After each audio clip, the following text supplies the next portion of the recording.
Hi students, welcome back to our channel achieve excellence in commerce by Mansi Suvedi. So आज हम section app में जो question हमारे बाकी है वो कंप्लीट कर लेंगे ताकि हमारा पूरा लेसन आज कंप्लीट हो जाए। चलिए तो क्वेश्चन नंबर 4 से स्टार्ट करेंगे। A producer produces x unit at cost 200x plus 15x square. The demand function is P is equals to 1200 minus 10x. Find the profit function and how many units should be produced for maximum profit. तो आपको यहाँ पे profit function find करना है and maximum profit के लिए आपको कितने यूनिट प्रोड्यूस करने पड़ेंगे वो भी फाइंड करना है। तो आपको यहाँ पे सबसे पहले मैक्सिमम प्रॉफिट चाहिए। तो आपका स्टेप नंबर 1 क्या होगा? dp upon dx, dp upon dx। ठीक है, तो उसके लिए आपको प्रॉफिट फंक्शन p जो है वो पता होना चाहिए। ठीक है, आपको प्रॉफिट फंक्शन p पता होना चाहिए। तो यहाँ पे तो डिमांड फंक्शन p दिया है। ठीक है, डिमांड फंक्शन है ये वाला p जो है ना, वो डिमांड फंक्शन है, वो प्रॉफिट का फंक्शन नहीं है। तो आपको प्रॉफिट फंक्शन p पहले फाइंड करना पड़ेगा, तो ही आपका सम यहाँ से आगे जाएगा। ठीक है, चलिए तो हमें यहाँ पे प्रॉफिट का फंक्शन p नहीं दिया है, तो एक लाइन ड्रॉ कर लेंगे। पहले p फाइंड करना पड़ेगा प्रॉफिट फंक्शन, तो ही आप उसका पहला डिफरेंशिएशन जो है वो फाइंड कर सकते हैं। क्लियर? चलिए, सो p का फॉर्मूला आपको पता है, प्रॉफिट फाइंड करना है तो इनकम में से एक्सपेंस को माइनस करना पड़ता है। ठीक है, तो यहाँ पे मैं रफली लिख रही हूँ कि अगर आपको प्रॉफिट p फाइंड करना है तो उसका फॉर्मूला आपको पता है, इनकम, इनकम मतलब रेवेन्यू r, उसमें से एक्सपेंस माइनस कर दो, मतलब स्टेटिस्टिक्स में क्या बोलते हैं उसको, कॉस्ट। तो r में से c माइनस कर लो तो आपको प्रॉफिट का फंक्शन p मिल जाएगा। तो यहाँ पे आपको क्या दिया है, कोस्ट का जो फंक्शन है वो दे दिया है। देखो ये वाला कोस्ट का फंक्शन है, कोस्ट का फंक्शन मतलब ये सी दे दिया है। देखो सी अवेलेबल है आपके पास। क्लियर? आपके पास डिमांड का फंक्शन है, डिमांड का फंक्शन पी है, मतलब आपके पास आर नहीं है। तो सबसे पहले हमें आर फाइंड करना पड़ेगा, तो ही आपको प्रॉफिट का फंक्शन पी मिल पाएगा। क्लियर? तो आर का फॉर्मूला तो आपको पता है, R is equal to X into P, या तो पी इंटू एक्स, जो भी लिखो आप। तो x इंटू पी आपके पास अवेलेबल है, p कितना दिया है आपको, 1200 माइनस 10x, तो आपको यहाँ पे r मिल जाएगा। सो x को हम दोनों के साथ मल्टीप्लाई करेंगे पहले। सो 1200 into x, so answer is 1200x minus 10x into x, answer is 10x square. So r आपको बहुत ही सिंपल वे में यहाँ पे मिल गया है। अभी आपके पास देखो r भी है, c भी है, दोनों आपके पास अभी अवेलेबल है। तो अभी आप प्रॉफिट का फंक्शन p फाइंड कर सकते हो। तो प्रॉफिट का फंक्शन p क्या है आपका, p is equals to r minus C. Clear? Income में से एक्सपेंस माइनस कर दो तो प्रॉफिट मिल जाता है। So revenue function r available है आपके पास, 1200x minus 10x square minus c, cost का फंक्शन ऊपर लिखा है तो ब्रैकेट में लिखेंगे 200x प्लस 15x स्क्वायर। चलिए, सो ब्रैकेट को ओपन कर लेंगे, 1200x minus 10x square minus 200x minus plus minus 15x square. तो ये आपको प्रॉफिट का फंक्शन p जो है वो मिल गया है। पर यहाँ पे देखो इसको बॉक्स नहीं बनाएंगे क्योंकि 10x square and 15x square यहाँ पे है, तो उसको साथ में कर सकते हैं। तो इसको साथ में कर लेंगे। सो 1200x माइनस 200x, x को साथ में करेंगे पहले। सो 1200x minus 200x, answer is 1000x minus 10x square minus 15x square, तो आंसर क्या आ जाएगा, माइनस माइनस प्लस हो जाएगा। सो यहाँ पे आप आंसर क्या लिखोगे, माइनस 25x स्क्वायर। तो ये आपका आंसर है। क्लियर? चलिए, तो आपको यहाँ पे प्रॉफिट का p जो है फंक्शन वो मिल गया है। ये p जो क्वेश्चन में दिया है वो कौन सा है, डिमांड फंक्शन है। तो गलती से उसका डिफरेंशिएशन स्टार्ट मत कर देना, वरना एक भी मार्क्स नहीं मिलेगा आपको एग्जाम में। चलिए, तो अभी क्या करना है आपको, यहाँ पे p मिल गया है तो उसका डिफरेंशिएशन फाइंड कर लेंगे। So dp upon dx is equal to d upon dx of, क्या है हमारा answer, 1000x minus 25x square. सो 1000x का आंसर डिफरेंशिएशन क्या होगा, 1000 माइनस 25x स्क्वायर, तो 25 इंटू 2 इज 50x। सो पहला जो स्टेप है वो आपका कंप्लीट हो गया है। क्लियर? चलिए, अभी आपको क्या करना है स्टेप नंबर 2 में, step number 2 dp upon dx is equals to 0 लेना है, ये हमारी पहली कंडीशन है। तो therefore 1000 minus 50x is equals to 0, therefore 1000 is equals to 50x, minus है ऑपोजिट साइड जाएगा प्लस हो जाएगा। So therefore 1000 divide by 50 is equals to X, ये मल्टीप्लाई में है तो डिवाइड में चला जाएगा। So therefore X is equals to 20। So x का जो आंसर है वो आपको यहाँ पे मिल गया है। आपको सिर्फ यहाँ पे क्या फाइंड करना है, how many unit should be produce for maximum profit, कितने यूनिट जो है वो आपको प्रोड्यूस करने पड़ेंगे मैक्सिमम प्रॉफिट के लिए। तो मतलब आपको 3 स्टेप ही फाइंड करना है, ठीक है। तो सेकेंड स्टेप तक कंप्लीट हो गया है। अभी हमारा लास्ट स्टेप, स्टेप नंबर 3। तो सेकेंड डिफरेंशिएशन फाइंड करना है, D square P upon D X square. तो ये जो आंसर है उसका अगेन डिफरेंशिएशन लिखना है। तो D upon D X of 1000 minus 50x। तो 1000 का आंसर क्या होगा 0, माइनस 50x का answer minus 50। So minus 50 is less than 0, minus 50 is less than 0। तो यहाँ पे आपका रूल सेटिस्फाई हो गया। आप लिख सकते हैं रूल सेटिस्फाई। तो यहाँ पे आप लिख सकते हो देयरफॉर वी गेट माइनस में आंसर आया है तो maximum profit, we get maximum profit at x is equals to x कितना होगा 20 होगा, तो आपको मैक्सिमम प्रॉफिट मिल जाएगा। क्लियर। तो देखो कितना सिंपल था आपका, यहाँ पे सम कंप्लीट हो गया है। आपको थर्ड स्टेप तक ही फाइंड करना था, सिर्फ आपको यूनिट ही फाइंड करने थे इसके लिए। क्लियर। चलिए, तो यहाँ पे आपका क्वेश्चन नंबर 4 कंप्लीट हो गया है। अभी हम नेक्स्ट क्वेश्चन देख लेंगे, question number 5। Question number 5, the selling price of refrigerator as determined by the company is rupees 10,000। So refrigerator का प्राइस दे दिया है, मतलब आपको पी दे दिया है, price P is equals to 10,000 है। The total cost of the production, cost दे दिया है मतलब सी दे दिया है। How many refrigerator should be manufactured for maximum profit. Find, देखो आपको तो प्राइस दिया, सी दिया, पर फाइंड क्या करना है, मैक्सिमम प्रॉफिट फाइंड करना है। तो आपका स्टेप नंबर 1 आपको पता ही होना चाहिए, मैक्सिमम प्रॉफिट ही फाइंड करना है आपको।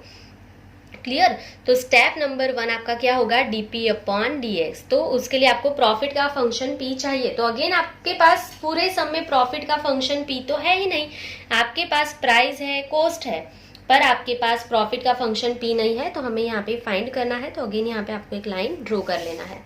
तो प्रॉफिट का फंक्शन पी कैसे मिलता है ये सबको पता है, मैं पेंसिल से लिख रही हूँ। सो आर माइनस सी, अभी सिखाया मैंने, ठीक है। जो भी इनकम है उसमें से एक्सपेंस माइनस कर दो।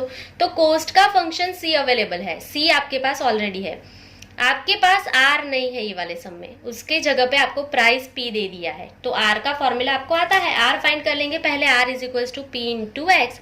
तो प्राइस कितनी है 10,000, so 10,000 into X is 10,000 X. तो मिल गया आर। तो अभी आपके पास आर भी है, सी भी है, तो अभी आप प्रॉफिट फंक्शन पी आसानी से फाइंड कर सकते हो। So therefore P is equals to R minus C is equals to 10,000 X minus, ये सी पूरा है लिख लेंगे, 0.1 X square plus 9,000 X plus 100। चलिए, तो साइन चेंज कर लेंगे, 10,000 X minus 0.1 X square minus plus minus 9,000 X minus plus minus 100। Clear. चलिए, एक्स एक्स को साथ में कर लेंगे।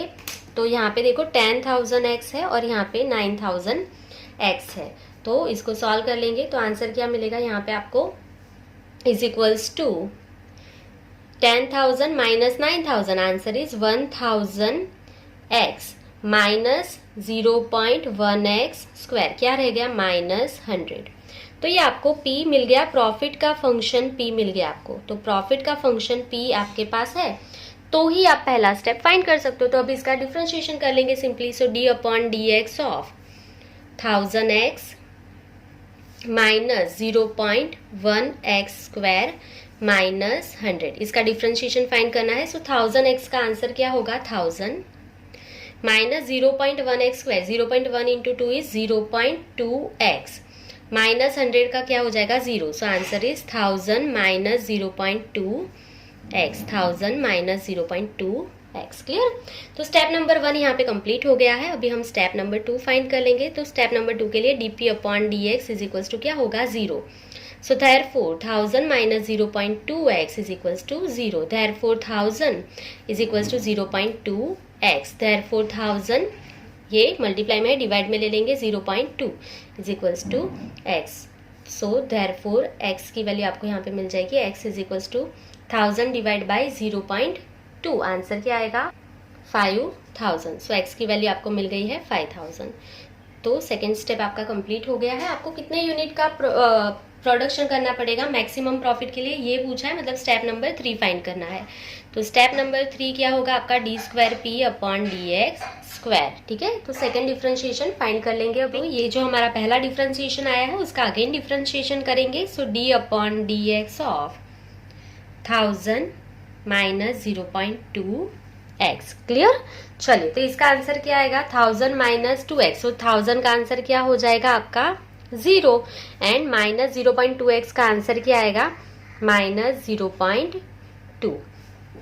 क्लियर। तो आपका स्टेप नंबर 3 जो है उसका आंसर क्या हो जाएगा यहाँ पे -0.2।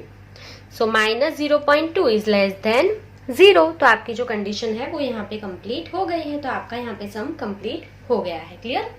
चलिए, आई गेस आपको समझ में आ गया है। फाइनल आंसर लिख लेंगे। सो नीचे जगह नहीं है, मैं ऊपर लिख रही हूँ, आपको यहाँ पे इसके बाद फाइनल आंसर लिख लेना है। सो देयरफॉर वी गेट, सो यहाँ पे आपका आंसर माइनस में आया है तो आपको क्या मिलेगा, maximum. So we get maximum profit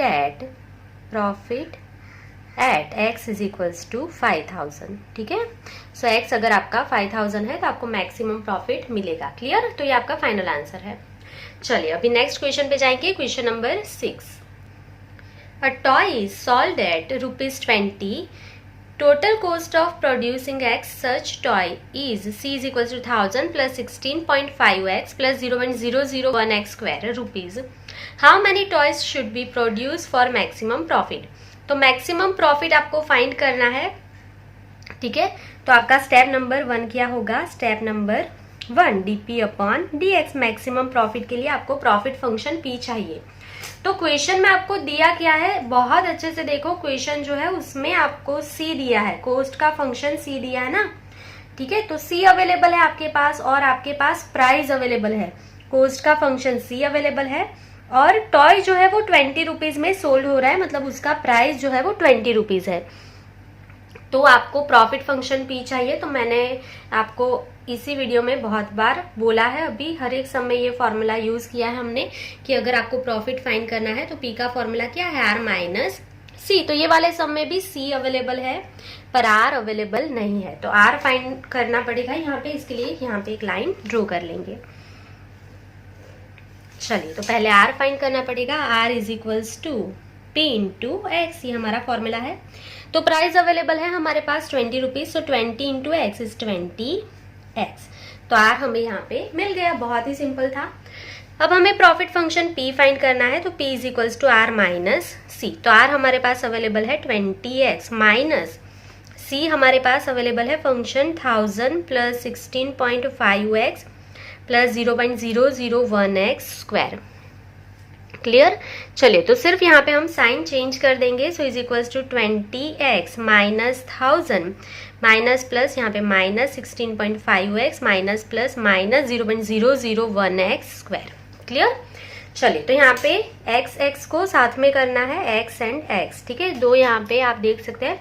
so 20 minus 16.5x, तो 20x माइनस 16.5x, तो आपका आंसर यहाँ पे क्या आ जाएगा 3.5x। तो यहाँ पे हम लिख लेंगे 3.5x माइनस क्या बचा है यहाँ पे 1000 माइनस 0.001x²। तो ये जो है आपको प्रॉफिट का फंक्शन p मिल गया। बहुत ही सिंपल था profit function p। I guess अभी आपको कोई भी डाउट नहीं होगा कि प्रॉफिट फंक्शन p कैसे फाइंड होता है। p मिल गया तो उसका डिफरेंशिएशन कर लेंगे। सो d/dx ऑफ क्या है आपका answer 3.5x minus 1000 minus 0.001x²। Clear. तो इसका डिफरेंशिएशन करना है। सो 3.5 का आंसर 3.5x का आंसर 3.5 माइनस 1000 का 0 माइनस 0.001x² का आंसर क्या होगा 0.001 इंटू 2 करेंगे। So answer is 0.002। x की पावर 2 माइनस 1 इज 1। सो 0 निकाल दो बीच में से। 3.5 माइनस 0.002x। तो ये पहला स्टेप आपका कंप्लीट हो गया है, बहुत ही सिंपल था। क्लियर। चलिए, अभी नेक्स्ट स्टेप नंबर 2 में जाएंगे। स्टेप नंबर 2 क्या है आपका, step number 2 dp/dx is equals to आपको क्या लेना है 0। सो dp अपॉन dx आपके पास अवेलेबल है, therefore 3.5 minus 0.002x is equals to 0. So therefore 3.5 is equals to 0.002x. ये माइनस है, ऑपोजिट साइड जाएगा प्लस हो जाएगा. सो देयरफॉर 3.5 35 लिख दिया मैंने, 3.5 divide by 0.002 is equals to x. So therefore x is equals to 3.5 divide by 0.002. तो इसका आंसर क्या आएगा? आंसर फाइंड कर लेंगे 3.5 divide by 0.002. So answer is 1750. सो आपका सेकेंड स्टेप यहाँ पे कंप्लीट हो गया है, आपको x की वैल्यू मिल गई है. अभी आपका स्टेप नंबर 3. तो स्टेप नंबर 3 में आपको क्या करना है? सेकेंड डिफरेंशिएशन फाइंड करना है. D square P upon D X square is equals to D upon D X of, ये जो पहला डिफरेंशिएशन है उसका अगेन डिफरेंशिएशन करेंगे. 3.5 माइनस 0.002x. सो 3.5 का आंसर 0 माइनस 0.002x का 0.002. So answer is minus 0.002 is less than 0. सो आपका यहाँ पे जो रूल है सेकेंड रूल वो सेटिस्फाई हो जाता है. मैक्सिमम प्रॉफिट के लिए आंसर माइनस में आना चाहिए. तो ये आप चाहे तो यहाँ पे रूल सेटिस्फाइड लिख सकते हो, दोनों सब में रूल सेटिस्फाइड, और यहाँ पे भी लिख सकते हो रूल सेटिस्फाइड. ठीक है, तो फाइनल आंसर यहाँ पे आपका आंसर यहीं पे खत्म हो जाएगा. मैक्सिमम प्रॉफिट के लिए कितने यूनिट आपको प्रोड्यूस करने पड़ेंगे? प्रोडक्शन 1750. इतना ही पूछा है आपको. मैक्सिमम प्रॉफिट कितना होगा वो नहीं पूछा है. ठीक है, सो डायरेक्ट आंसर लिख लेंगे. So we get maximum profit at x is equals to 1750. अगर आप 1750 यूनिट का प्रोडक्शन करोगे तो आपको मैक्सिमम प्रॉफिट मिल जाएगा. क्लियर? सो यहाँ पे आपने सारे सम कंप्लीट कर लिए हैं. सेक्शन एफ हमारा यहाँ पे आज कंप्लीट होता है. पूरा लेसन हमने बहुत अच्छे से सीखा है. आई होप कि आपको कुछ भी डाउट अभी नहीं रहेगा. ये लेसन में अच्छे से आप मार्क्स को स्कोर कर पाओगे. तो आज के लिए बस इतना ही. अगर आपको कोई भी डाउट होता है तो कमेंट सेक्शन में आप कमेंट कर सकते हो. Thank you for watching. Keep learning. Take care.